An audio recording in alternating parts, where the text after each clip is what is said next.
Salam dalam kasih Tuhan Yesus. Kembali menjumpai sahabat Rehat di hari ini Selasa 28 Juni 2022. Sahabat Rehat, mari mendasari seluruh kehidupan kita di hari ini dengan mencari wajah Tuhan dari dalam firman-Nya. Firman kehidupan yang akan mensukacitakan kita untuk bekerja dan berkarya di hari ini dalam menjalani kehidupan pengasihan yang Allah karuniakan. Mari berdoa. Firman Tuhan telah tersedia untuk diperdengarkan di hari ini. Firman yang akan menguatkan dan mensukacitakan kami melanjutkan kehidupan dengan segala bentuk karya kerja yang ada di dalamnya. Dengan firman Tuhan ini, kehidupan kami akan diubahkan demi untuk hormat kemuliaan Allah Bapa di sorga.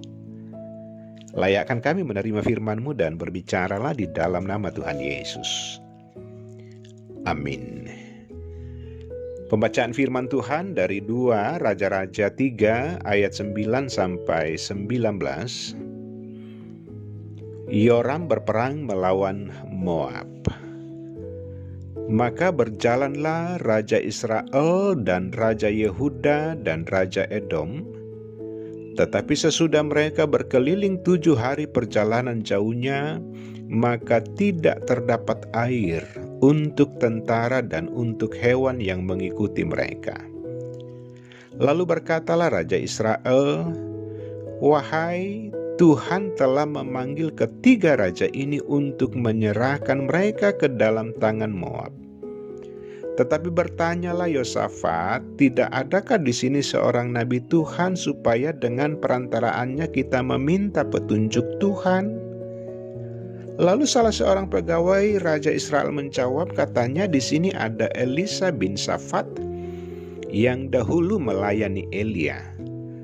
Berkatalah Yosafat, "Memang padanya ada firman Tuhan."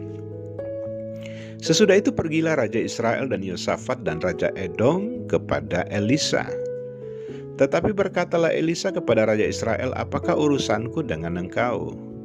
Pergilah kepada para nabi ayahmu dan kepada para nabi ibumu." Jawab Raja Israel kepadanya, "Jangan begitu, sebab Tuhan memanggil ketiga raja ini untuk menyerahkan mereka ke dalam tangan orang Moab." Berkatalah Elisa, "Demi Tuhan semesta alam yang hidup, yang di hadapannya aku menjadi pelayan, jika tidak karena Yosafat Raja Yehuda, maka sesungguhnya aku ini tidak akan memandang dan melihat kepadamu. Maka sekarang jemputlah bagiku seorang pemetik kecapi. Pada waktu pemetik kecapi itu bermain kecapi, maka kekuasaan Tuhan meliputi dia." Kemudian berkatalah ia, "Beginilah firman Tuhan, biarlah di lembah ini dibuat parit-parit, sebab beginilah firman Tuhan, kamu tidak akan mendapat angin dan hujan, namun lembah ini akan penuh dengan air. Sehingga kamu serta ternak sembelihan dan hewan pengangkut dapat minum, dan itu pun adalah perkara ringan di mata Tuhan. Juga orang Moab akan diserahkannya ke dalam tanganmu. Kamu akan memusnahkan segala kota yang berkubu dan segala kota pilihan. Kamu akan menumbangkan segala pohon yang baik. Kamu akan menutup segala mata air, dan kamu akan merusakkan segala ladang yang baik dengan batu-batu." Amin. Tema Rehat di hari ini, carilah petunjuk Tuhan. Sahabat Rehat, kekayaan, kejayaan, dan kekuasaan seringkali dianggap prestasi tertinggi dalam pencapaian kesuksesan dan impian seseorang. Bahkan tidak sedikit yang kita jumpai seorang yang meyakini bahwa hal itu sudah menjadi kriteria utama untuk keunggulan sebuah karir. Karena itu soal kehidupan rohani terabaikan dan seolah-olah tidak punya pengaruh apa-apa. Sahabat rehat, prestasi duniawi yang telah dimiliki Yoram sebagai Raja Israel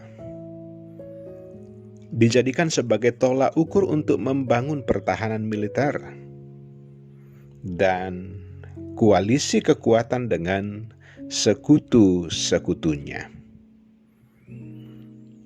Namun ternyata hal itu tidak cukup melawan pemberontakan Raja Moab, yaitu Mesa. Kekuatan Tuhan dinantikan dalam kondisi genting ketika mereka kekurangan air dan tidak ada sumber air. Yoram mesti menaruh harapannya pada Tuhan, tidak bersungut-sungut, kehilangan arah keimanan, menyalahkan Tuhan sebagai penyebab mereka diserahkan ke tangan Moab. Sikap Yoram dalam mengatasi pemberontakan Moab menunjukkan kepada siapa ia berharap. Seharusnya Yoram lebih dahulu meminta petunjuk dari Tuhan sebelum mencari bantuan Raja Yehuda dan Raja Edom. Bukan mencari Tuhan setelah mengalami kesulitan dan kepahitan hidup. Sebaliknya Yosafat menyadarkan hidupnya kepada kekuatan dan petunjuk Tuhan melalui perantaraan Nabi Elisa. Dan atas petunjuk Tuhan melalui Elisa, apa yang ditakutkan, apa yang dikhawatirkan menjadi sebuah kekuatan, menjadi sebuah sukacita yang besar. Ketiadaan air justru menjadi hal yang melimpah bagi mereka, bahwa Tuhan sungguh-sungguh berkenan ketika mereka percaya dan berbalik untuk mengandalkan Dia. Sahabat rehat, sikap dan perilaku Yoram seringkali terjadi dalam tindakan kita. Terkadang pola hidup dengan keakuan pada kemampuan diri, mengandalkan kekayaan dan kedudukan sebagai status quo, menyingkirkan sesama, dan mematikan nilai kemanusiaan serta menyalahkan Tuhan. Tetapi percayalah, Tuhan adalah kekuatan kita. Karena itu carilah Dia dan yakini kuasa-Nya. Amin. Mari berdoa. Allah Bapa di sorga, dengan firman ini akan mengubah kehidupan kami di hadapan-Mu. Jikalau kami pernah seperti Raja Moab yang tidak mengandalkan Tuhan, ataukah juga Raja Yoram yang Allah pilih di tengah-tengah bangsa Israel yang tidak mengandalkan Tuhan. Hari ini dengan firman Tuhan, biarlah firman itu merubah kami untuk semakin yakin dengan kuasa dan kebesaran Tuhan. Di sepanjang hari ini, dalam melanjutkan kehidupan ini dengan segala tugas tanggung jawab yang Allah berikan, sesungguhnya kami pun tidak tahu seperti apa hari-hari ke depan,